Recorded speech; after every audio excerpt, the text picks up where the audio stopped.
mayong buntag. Kani siya guys, muna siya matuwang si Mama Pig nga si Mama Pig Bubbles. So giyahang due date ani yang ikuan ididi niya February 27 yang ikaw lang 14 days. So pregnant na siya guys. So mag 2 months na ni siya karong January 5. So iyahang pagka 2 months nag-prepare na kudaan sa iyahang mga gamitunon sa pagpakanak.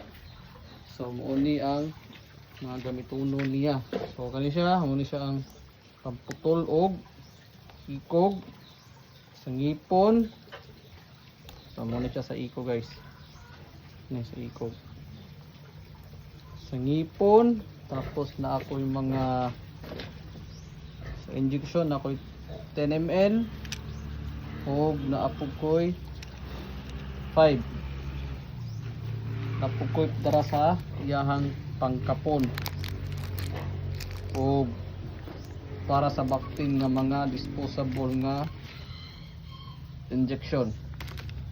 Di po ko mawad-an og quick heal. So duha ni kabuk akong gipalit guys. Quick heal og Combinex. So pareha ra ni siya nga oxy tetracycline. So duha lang akong gipalit para tanaw to kasi mas nindot pinana nila. Nya napugoy duha pod ka klase nga iron. So isa kay dextran o sa Genbet ni siya nga kuan iron dextran sa Genbet o isa pod ka iron dextran sa Jectran na siya.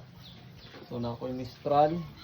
So ginagamit po di siya para sa kanang nagawa sa vaccine, ginapahiran para dali makuha, para dili tugnawon ang vaccine. So pitoxal in case of emergency ni siya na kung ang anay na to dili mo agas tayo ng gatas.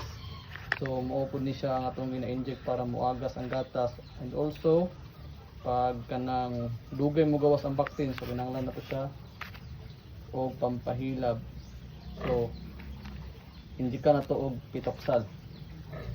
So sa kanil yun guys, sa mga magbababoy di gini siya mawala yun ang mga kuan kanang antibiotic riyaaning Sustalin LA. So gamit jud kaayo ni siya. Napa ni isa na dan lang ko katong Bacterid. Also, ang purga nga ginagamit is Ivermectin nga Genbet. So, walang siya ni subcutaneous lang ni siya.